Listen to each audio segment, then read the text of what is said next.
같이 한번 인사를 나눕니다. 주님의 은혜가 여러분에게, 앞뒤 전후 좌우로 주님의 은혜가 여러분에게, 주님의 은혜가 여러분과 함께 하시길 바랍니다.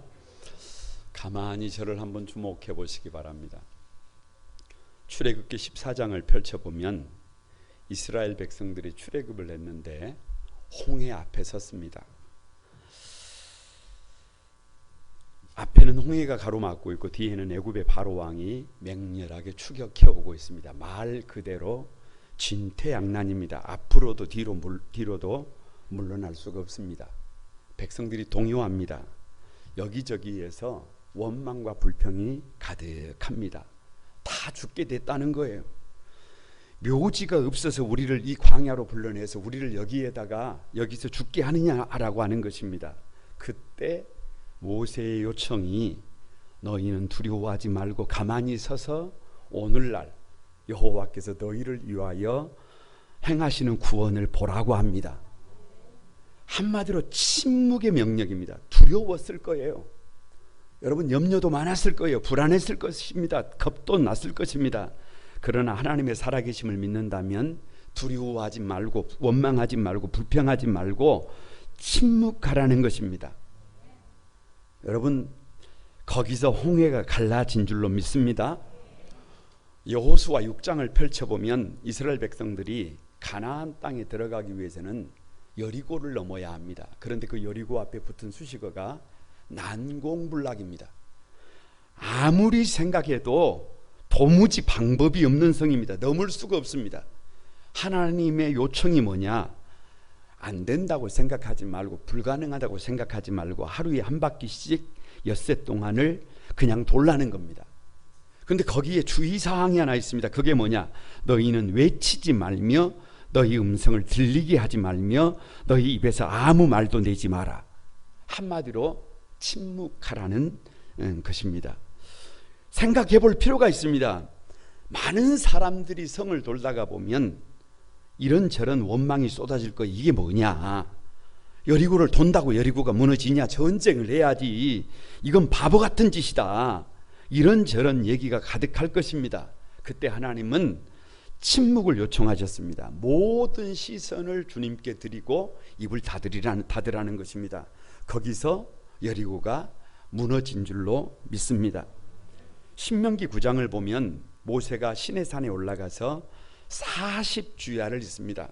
그래서 신명기 9장 11절에 40주 40야를 지난 후에 이렇게 기록하고 있습니다. 그러니까 40일 동안 모세는 사람들과 한마디도 말을 섞지 않았습니다. 그 누구들 만나지도 않았습니다. 왜요? 하나님께만 집중한 것입니다. 세상을 바라보지 않았습니다. 문제를 바라보지 않았습니다. 환경을 바라보지 않았습니다. 하나님께만 집중한 것입니다. 오직 모든 시선을 하나님께만 드린 것입니다. 그 40일간 침묵하고 난 뒤에 모세는 이스라엘 백성들의 삶의 지침인 십계명을 받았습니다. 아니, 모세의 얼굴에 광채가 났습니다. 얼굴에 난 광채 때문에 다른 사람들이 모세를 쳐다볼 수조차도 없었습니다. 이것이 침묵의 능력임을 압니다. 우리가 살 길 오늘 36번째. 여러분, 왜 36번째라고요? 이사야 36장입니다. 다 같이 침묵하기. 왜 침묵하기냐? 이사야 36장은 아수르의 사내립이 침략하여 전쟁이 일어났습니다. 난리가 났습니다. 유다로서는 도무지 길이 없습니다. 방법이 없습니다. 사내립의 군대 장관 랍사게가 유다를 협박합니다. 흔듭니다. 이런 상황에서 36장의 키워드가 뭐냐? 우리가 읽었습니다. 21절에 그들이 잠잠하여 한 말도 대답하지 아니하였으니 뭐 한 거예요? 침묵한 거예요. 아무리 흔들어도 거기에 뭐 하지 않았다는 거예요. 반응하지 않았다는 거예요. 아무리 환경이 흔들고 아무리 세상이 흔들고 아무리 문제가 흔들어도 여러분, 침묵하고 우리의 시선을 하나님께 둔 줄로 믿습니다. 거기서 기적이 일어났습니다. 저는 한 주간 이 말씀을 가만히 묵상하면서 이 이사야 36장에서 말씀하시는 침묵의 의미가 무엇일까를 생각했습니다. 첫 번째가 다 같이 한번 하나님의 일하심을 기대하는 것. 여러분 조금 길지만 1절과 2절을 같이 한번 읽어봅니다. 다 같이 한번 읽습니다. 시작.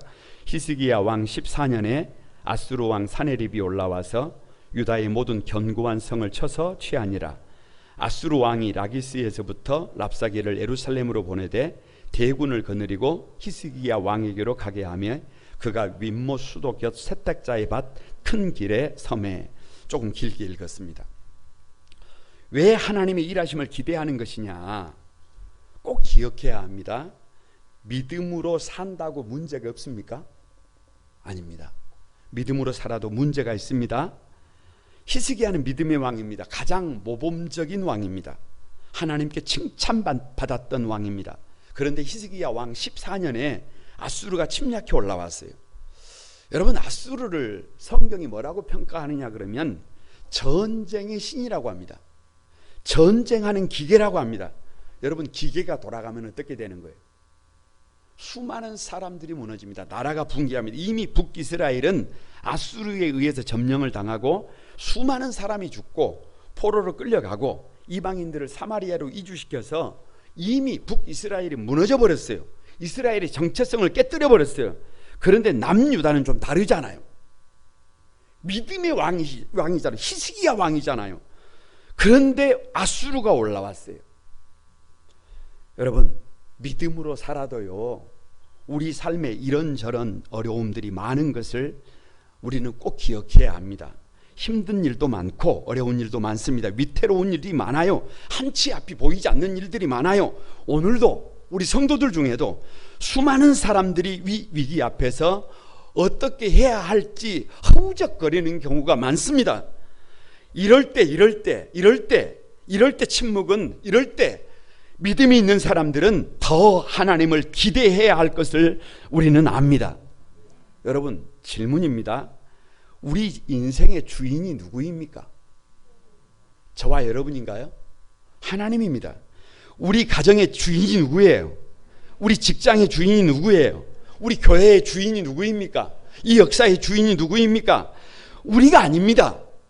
이걸 분명히 해야 합니다. 부족하고 모자란 내가 아닙니다. 만약 내가 주인이라고 한다면 흔들려도 됩니다. 아니 흔들릴 수밖에 없습니다. 그러나 내가 주인이 아니라 주인이 우리 하나님이심을 믿습니다. 하나님이 내 인생의 주인인 것이 믿어지면 여러분 원망할 필요가 없어요. 불평할 필요가 없어요. 왜 이렇게 되었느냐고 여러분 책임을 전가할 필요가 없어요. 고민하지 않아도 됩니다. 하나님의 뜻이 있어요. 하나님이 우리 가정의 주인인 것이 믿어지면 여러분 가정에 부족한 것이 있어요? 모자란 것이 있어요? 약한 것이 있어요? 아픈 것이 있어요? 그것까지도 감사로 받을 수 있음을 믿습니다. 하나님의 뜻하신 바가 있다니까요. 하나님이 우리 교회의 주인 되는 것이 여러분 믿어지십니까? 그러면 주님의 몸된 교회를 위해서 가만히 사랑할 수 있습니다. 가만히 헌신할 수 있습니다. 그러면 음부의 권세를 이기는 것입니다. 교회가 만물을 충만하게 하는 것입니다. 그래서 침묵은 다른 것이 아니라 하나님의 일하심을 가만히 기대하는 거예요. 기대할 수 있어야 가만히 침묵할 수 있습니다. 왜 하나님의 일하심을 기대하는 것이냐? 히스기야의 아버지가 누구냐? 아하스 왕입니다. 여러분 이사야 7장에 보면 아람과 북이스라엘이 동맹을 맺어서 공격에 왔을 때 왕이 누구냐? 히스기야의 아버지 아하스입니다. 그때 이사야 7장 2절에 성경은 이렇게 기록하고 있어요. 왕의 마음과 그의 백성의 마음이 숲이 바람의 흔들림같이 흔들렸더라. 두 나라가 동맹을 맺어가지고 공격을 해왔으니 얼마나 두려웠겠어요. 얼마나 겁이 났겠어요. 얼마나 바짝바짝 속이 타들어갔겠어요. 얼마나 걱정이 많았겠어요. 한치 앞이 보이지 않았습니다. 그래서 성경이 표현을 할 때 그 마음이 숲이 바람의 흔들림같이 왕도 백성들도 두려워서 흔들거린 것입니다. 그런데 여기서 질문이 필요해요. 왜 아람과 북이스라엘은 동맹을 맺어서 유다를 공격했을까? 여러분, 아하스의 할아버지가 누구냐? 우시야입니다. 그런데 우시야 왕은 여러분이 잘 아시는 것처럼 왕이에요. 그런데 제사장이 해야 될 일, 왕이 해야 될 일을 구별하지 못하고 자신이 다 하려고 했어요. 그래서 성전에 들어가서 분향을 하려다가 제사장들이 앞을 막았으니까 성전에서 제사장들에게 화를 버럭 내다가 나병이 걸려서 비참한 최후를 맞이했습니다. 무슨 말이에요? 그렇게 교만하면 안 된다는 겁니다. 그렇게 대책 없이 화를 내면 안 된다는 거예요. 그런 아버지를 보고 자란 아하스의 아버지 요담왕은 우시야의 아들은 성전에 들어가지를 않았어요. 왜요? 아버지가 성전에 들어가서 나병에 걸렸으니까 성전에 들어가고 싶지 않은 겁니다. 그런데 여기에 문제가 있어요. 왕이 성전에 들어가지 않으면 신하들이 들어가지 않습니다. 신하들이 성전에 들어가지 않으면 백성들이 들어가지 않습니다. 부모가 들어가지 않으면 누가 들어가지 않아요? 자식들이 들어가지 않아요. 그래서 성전 중심의 신앙이 붕괴한 겁니다. 성전의 권위가 땅에 떨어졌습니다. 성전이 존폐의 위기입니다. 그런데 히스기야의 아버지 요담의 아들 아하스 어떻게 살았습니까? 성전 예배를 방해했어요. 성전의 출입구를 막아버렸습니다. 아니, 자기가 들어가지 않은 것은 둘째 치고 성전의 문을 걷어 잠가버렸어요. 그러니까 여러분 생각을 해보세요. 할아버지 우시야도 아버지 요담도 거기서 아하스까지 자기까지도 패역한 삶을 살았어요. 이쯤 되면 보좌에 앉으신 우리 하나님께서 어떤 조치를 내려야 해요? 그냥 잘못 가고 있는 역사를 가만히 보고 있어야 합니까? 이쯤 되면 저들의 삶에 문제가 생기는 것이 오히려 복임을 믿습니다. 그래서 아람과 북이스라엘이 연합을 해가지고 유다를 침공한 것입니다. 하나님께서 일하시는 거예요. 삶의 방향을 바꾸라는 거예요. 삶의 방향을 바꾸지 않으면 방법이 없다는 거예요. 그런데도 바꾸지 않으니까 전쟁이 일어나서 12만 명이 죽고 20만 명이 포로로 잡혀갔습니다. 왜요? 왜? 잘못 가고 있는 이스라엘 백성들을 바로 세우기 위해서입니다. 그러니까 침묵은 그 하나님의 일하심을 지금 동의하고 그 하나님께서 우리를 바르게 이끌어 달라고 하는 여러분 마음이 있을 때 침묵할 수 있는 것임을 믿습니다. 왜 하나님의 일하심을 기대하는 것이냐? 여기서 질문을 하나 해봐야 해요. 무슨 질문을 하느냐? 아수르의 사내립이 대군을 이끌고 올라온 이유가 이게 뭘까? 아니, 지금 히스기야는 믿음의 왕인데 믿음으로 살고 있는데 하나님이 기뻐하시는 삶을 살고 있는데 왜 당신의 백성들에게 이런 슬픔을 겪게 하시느냐? 왜 이렇게 문제가 반복되느냐? 이런 아픔을 끝낼 수는 없느냐? 여기서 요절 하나를 여러분 비교해 보셔야 합니다. 이사야 7장 3절 말씀을 여러분 한번 띄워보시기 바랍니다. 같이 한번 읽어봅니다. 시작. 그때 여호와께서 이사야에게 이르시되 너와 내 아들 수알야습은 윗모 수도 끝 세탁자의 밭 큰 길에 나가서 아하스를 만나. 자, 또 한 절을 읽어봅니다. 오늘 우리가 읽은 36장 2절입니다. 앞을 보고 같이 한번 읽어봅니다. 시작. 아수르 왕이 라기스에서부터 랍사게를 예루살렘으로 보내되 대군을 거느리고 히스기야 왕에게로 가게 하며 그가 윗모 수도 곁 세탁자의 밭 큰 길에 섬에. 자, 보세요. 저는 이 본문을 읽는데 가슴이 철렁하더라고요. 왜 가슴이 철렁했느냐 그러면 뭔가 여러분 느낌이 오지 않습니까? 아버지 아하스 왕이 끝까지 하나님의 말씀에 불순종해서 돌아서지 않고 12만 명이 죽었어요. 20만 명이 포로로 잡혀갔어요. 아픈 역사예요. 그러면 그것으로 끝입니까? 여러분, 그게 아닙니다. 그게 아니에요. 아들 히스기야가 왕이 된 지 14년이 지나니까 아버지가 겪었던 어려움이 그 아들에게 똑같이 찾아왔습니다. 그런데 똑같이 찾아온 게 아니에요. 아버지 아하스는 아람과 북이스라엘 연합군이 찾아왔지만 연합군에 의해서 어려움을 당했지만 히스기야는 전쟁의 신이에요. 전쟁의 기계예요. 여러분, 더 강해졌습니다. 더 어려운 위기가 온 거예요. 여러분, 아버지는 이사야 선지자에게 말씀을 듣습니다. 선지자가 하는 말을 아버지는 들었어요. 그런데 오늘 히스기야는 선지자가 말하는 게 아니에요. 적장이 말을 하는 거예요. 우리말로 사단이 말을 하는 거예요. 사단이 가지고 놀고 있습니다. 더 강도가 세지고 있습니다. 더 강도가 세지고 있어요. 여러분, 심지어 장소가요, 윈모 수도 곁 세탁자의 밭 큰 길입니다. 아버지가 잘못한 거기에서 시간이 지나고 나니까 그 자리에 누가 똑같이 서는 거예요. 자녀가 똑같이 서는 거예요. 여러분, 이것이 오늘 성경이 저와 여러분에게 말하는 것이 도대체 무엇입니까? 부모 세대에서 잘못된 것은, 끊어내야 될 것은 어떻게 해야 된다는 거예요? 끊어야 한다는 거예요. 끊을 것은 끊고, 어려워도 힘들어도 극복할 것은 누가 넘어야 해요? 내가 넘어야 해요. 내가 넘어야 해요. 잘못된 역사는 대물림됩니다. 그런데 그 대물림을 누가 막아야 해요? 내가 거기에 무너지면,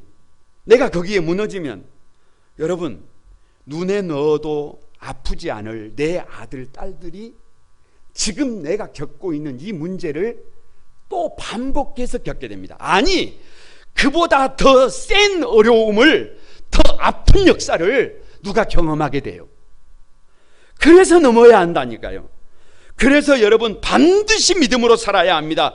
반드시 바른 삶을 살아야 합니다. 반드시. 그래서 부모가 자녀에게 줄 수 있는 최고의 선물이 뭐냐?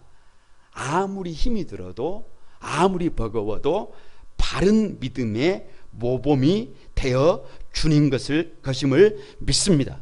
최고의 선물이 뭐냐? 아름다운 삶의 모범이 되는 거예요.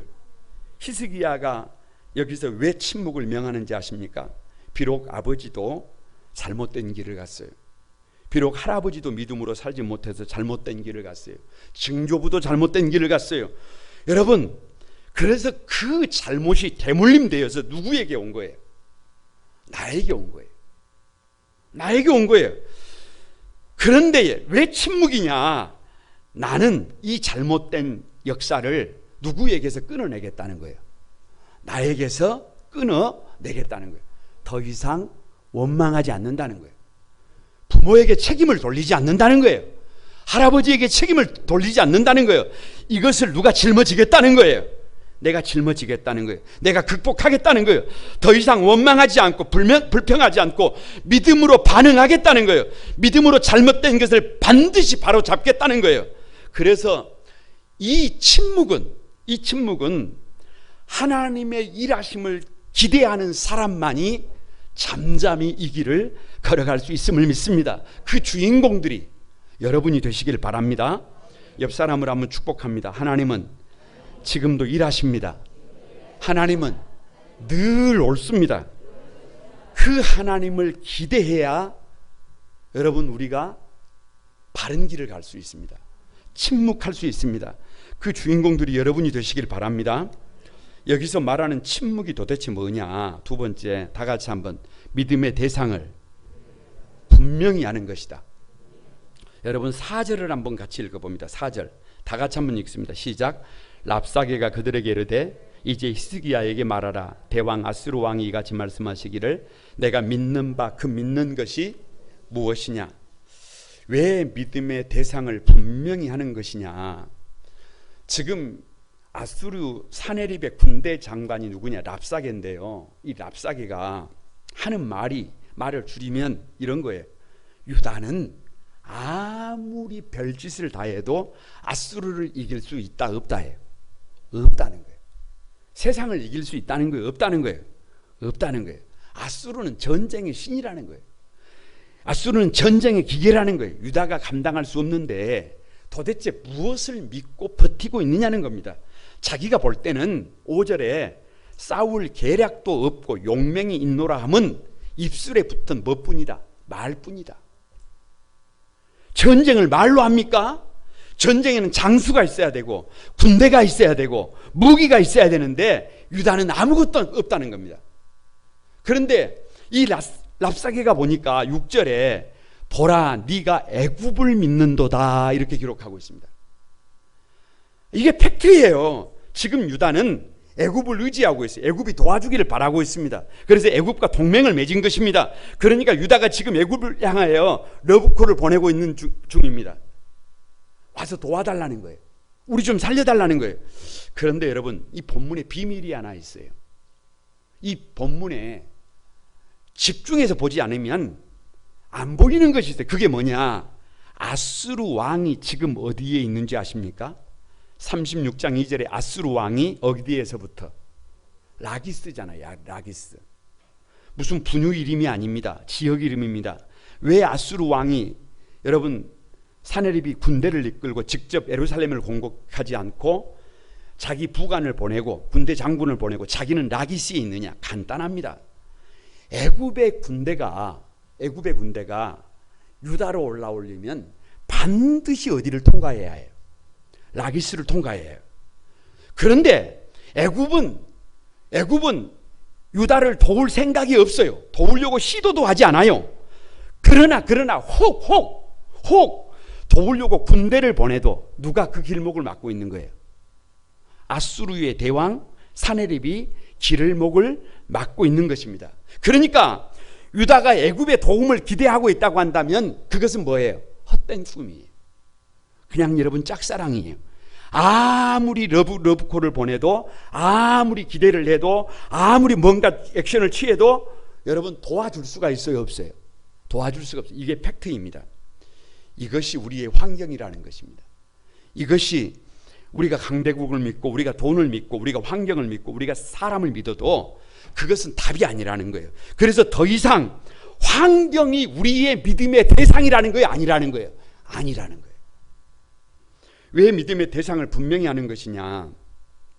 아수르의 군대 장관 랍사게가 계속해서 하는 말이 7절입니다. 여러분 같이 한번 읽어봅니다. 7절에 혹시 내가 내게 이르기를 우리는 우리 하나님 여호와를 신뢰하노라 하리라마는 그는 그의 산당과 제단을 히스기야가 제하여 버리고 유다와 예루살렘에 명령하기를 너희는 이 제단 앞에서만 예배하라 하던 그 신이 아니냐 하셨더라.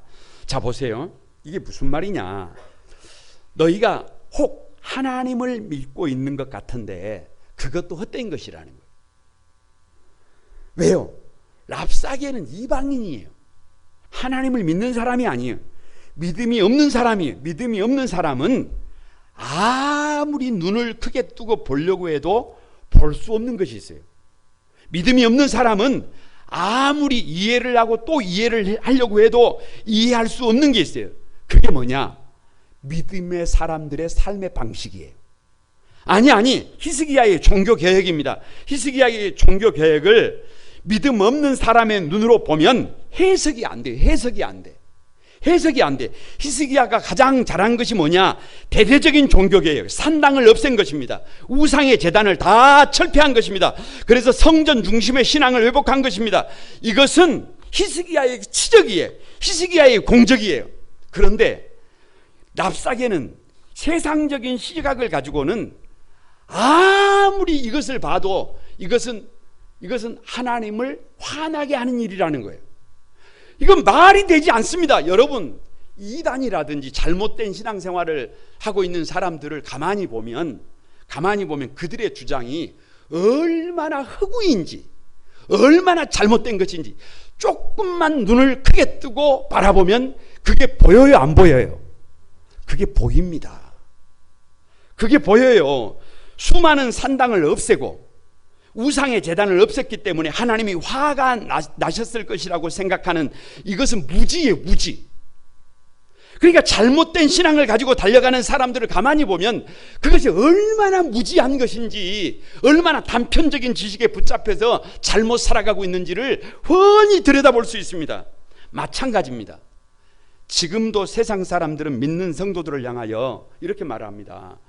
담배도 피우지 않고 술도 마시지 않고 즐길 줄도 모르고 도대체 뭐 때문에 살아?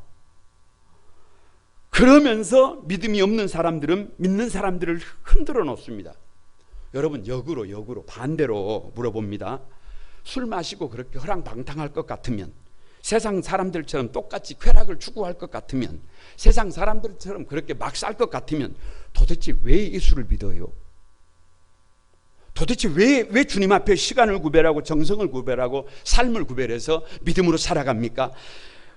우리는 세상 끝을 추구하는 인생들이 아닙니다. 우리는 구별된 삶을 원합니다. 우리는 성별된 삶을 원합니다. 우리는 하루를 살아도 가치 있는 삶을 살기를 원하고 있는 줄로 믿습니다.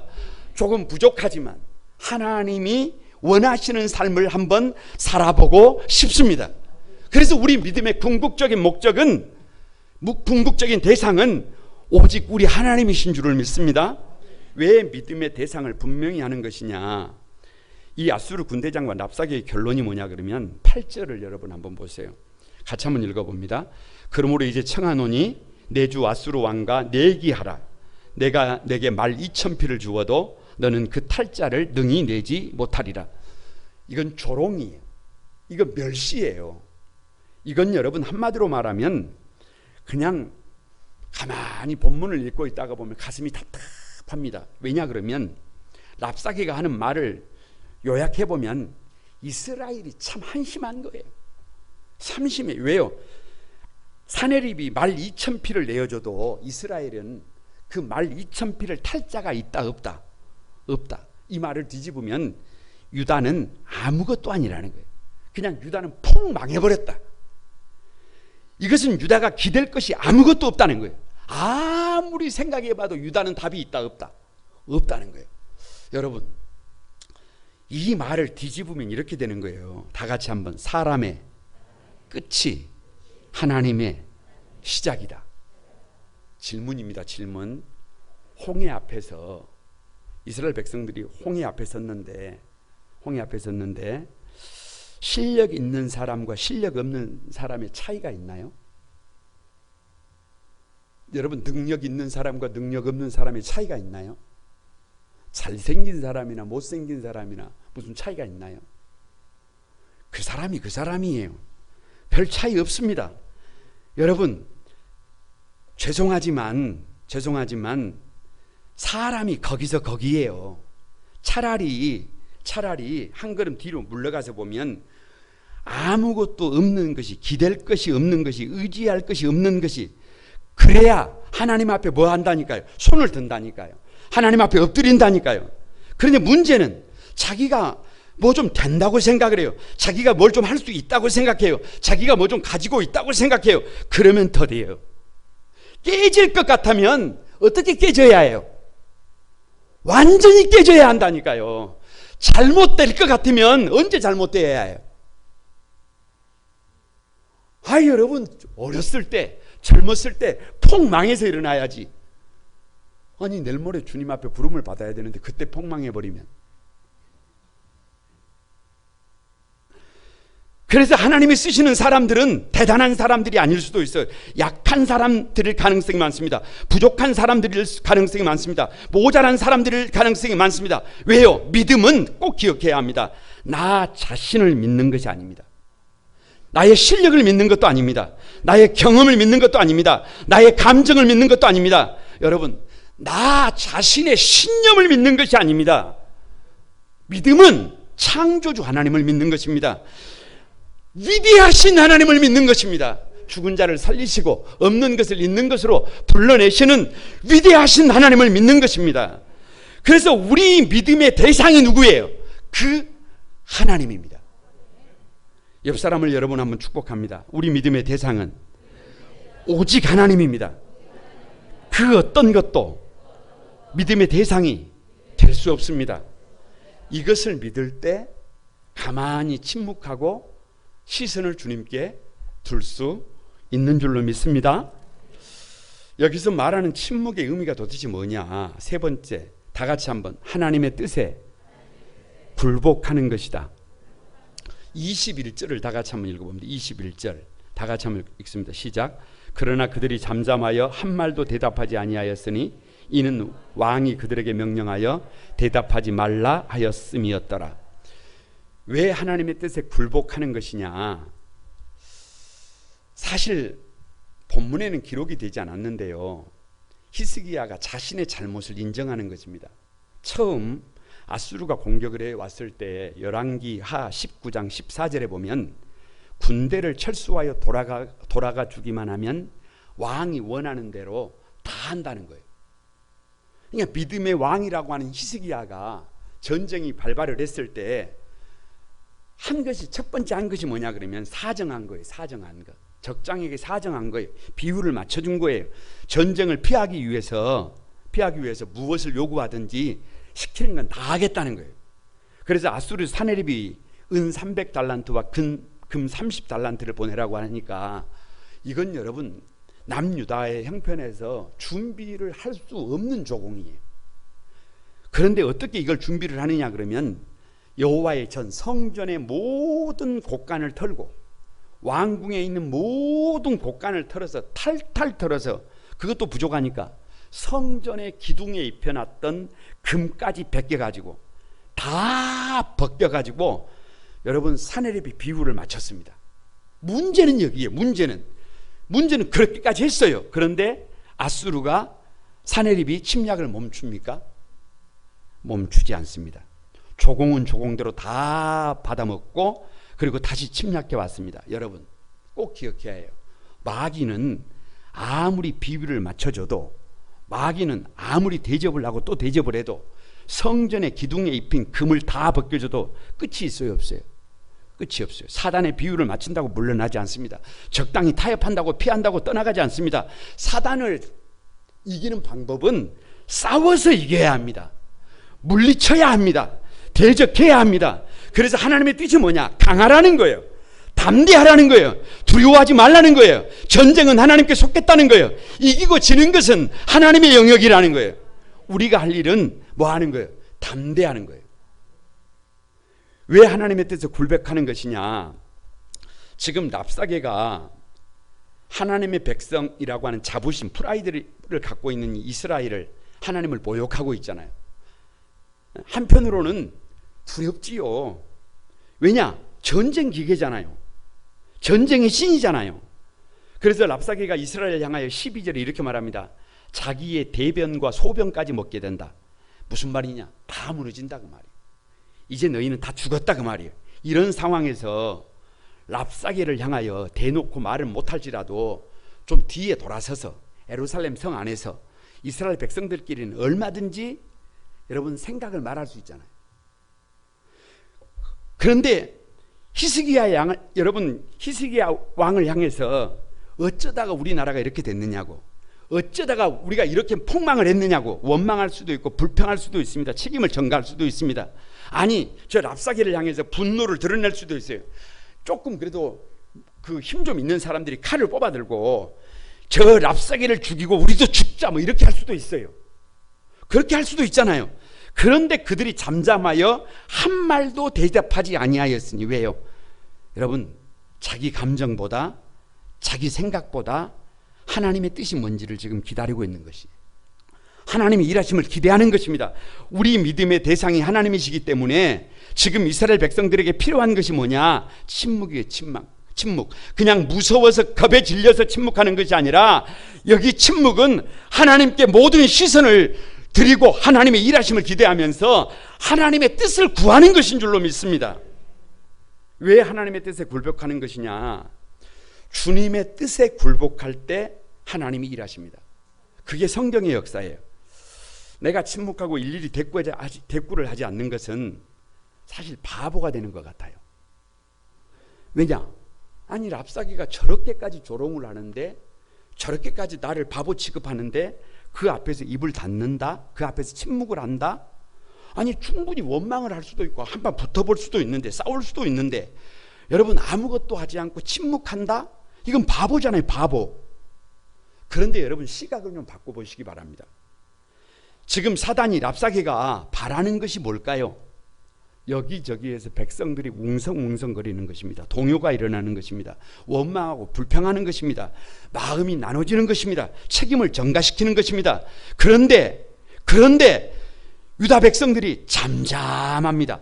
한마디도 안 합니다. 침묵합니다. 여러분, 랍사개의 입장에서 어떻게 될까요? 아니, 지금 랍사개가 날 좀 주목해라, 어텐션! 하고 여러분 목소리를 높이고 있잖아요. 너희는 다 죽었다, 너희는 이제 끝이다 라고 하는데, 아무리 외쳐도 유다가 자신을 투명인간 취급합니다. 투명인간 취급해요. 여러분, 이때 랍사개가 무슨 생각하겠어요? 여러분, 여기에서 기적이 일어나는 것입니다. 가만히 생각을 해보시기 바랍니다. 내가 바보가 된 것 같지만, 내가 어리석은 바보처럼 침묵하고 있지만, 여러분, 예수님이 그런 삶을 사셨어요. 예수님께서 모든 사람들이 자신을 향해 돌팔매질을 하고 십자가의 못을 받고 십자가에서 피 흘리며 죽으시는 그 순간에도 입을 닫고 침묵하신 줄로 믿습니다. 십자가를 지셨다니까요. 그 오해를 받으셨다니까요. 그 눈물을 당하셨다니까요. 그 아픔을 당하셨다니까요. 그때 여러분, 그 앞에 있는 랍사개가 투명 인간이 됩니다. 그때 모습을 드러내지 않고 있던 하나님께서 그 모습을 드러낸 줄로 믿습니다. 그래서 다음 날 새벽에 일어나 보니까 아수르의 군대 18만 5천 명이 하나님의 사자에 의해서 그 자리에서 멸절이 되고, 이 이야기를 들은 사내립은 주랭랑을 쳐서 본국으로 돌아갔더니 그 아들이 사내립을 죽이게 됩니다. 완전히 뒤집어지는 거예요. 누가 침묵하니까, 나의 뜻을 접으니까, 나의 고집을 내려놓으니까, 여러분, 그때 누가 일하시기 시작하더라는 거예요. 하나님이 일하시기를 시작한 줄로 믿습니다. 이것이 믿음의 비밀임을 믿습니다. 옆 사람을 한번 축복합니다. 내 생각과 판단이 주님의 뜻에 굴복되면 거기서 하나님이 일하십니다. 할렐루야. 말씀을 마치려고 합니다. 지금 우리 시대는 오늘 이사야 36장과 비슷합니다. 아수르가 믿음의 사람들을 흔들고 있습니다. 세상이 흔들고 있습니다. 전염병이 흔들고 있습니다. 믿음 없는 사람들이 흔들고 있습니다. 여기저기에서 단 한 사람도 이것이 나의 문제라고, 이것이 나 때문이라고 말하는 사람이 없습니다. 다 원망하고 다 불평합니다. 책임을 전가시키고 있습니다. 여러분, 그러나 거기에 답이 없습니다. 철학자였던 칼 히터가 말합니다. 다 같이, 진정한 창조는 침묵 속에서 이루어진다. 여러분, 왜 침묵한다고요? 왜 침묵한다고요? 하나님의 일하심을 기대하는 것입니다. 우리의 믿음의 대상을 분명히 하는 것입니다. 하나님의 뜻에 나를 굴복시키는 것입니다. 여러분, 그렇게 믿음으로 달려가는 당신의 사랑하는 백성들의 삶을 통하여 지금도 우리 하나님은 일하고 계심을 믿습니다. 세상이 시끄러워요. 세상이 혼란스럽습니다. 세상이 흔들리고 있습니다. 저와 여러분조차도 여기에 흔들리고 여기에 힘을 놓아버리면 모든 것이 무너집니다. 그러나 이럴 때일수록 저와 여러분이 침묵하면서 저와 여러분이 해야 될 일을 묵묵히 하고 달려가면, 하나님의 일하심을 기대하면, 믿음의 대상을 분명히 하면, 하나님의 뜻에 나를 굴복시키면 우리 하나님께서 지금도 일하실 것을 믿습니다. 지금도 저와 여러분으로 하여금 승리의 주역이 되게 하실 것을 믿습니다. 이 은혜의 주인공들이 여러분이 되시기를 주님의 이름으로 축복합니다. 우리 같이 한번 찬양 드리면서 기도하겠습니다.